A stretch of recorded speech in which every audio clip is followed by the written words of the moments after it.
Before you launch your website, take a few minutes and install your remarketing pixel. So what's remarketing? When someone visits your website where you have a piece of code called a pixel installed, that code then follows them around the internet.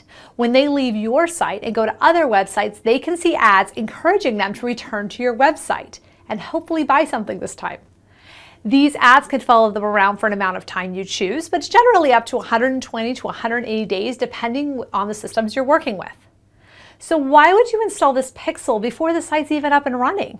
So here's the thing, traffic is really valuable, especially in the beginning. You don't want to miss anyone, particularly people who've already been to your website.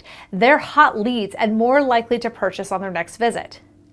So a remarketing system allows you to keep those customers active and to retarget them later.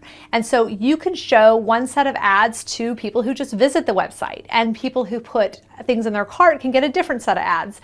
And if they bought something, you can show them yet another set of ads or choose to not show them ads at all. It's a really flexible and powerful system. So how do you get this pixel installed? Okay, first you'll set up an account with AdRoll or Facebook Business Manager. You'll then install the pixel and they'll start collecting data once your site goes live. In a few weeks, you can return and start running ads.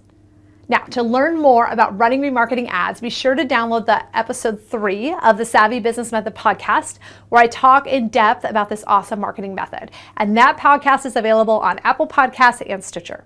Now, for more tips, visit savvybusinessmethod.com, download the Savvy Business Method podcast, or check me out on Facebook and YouTube.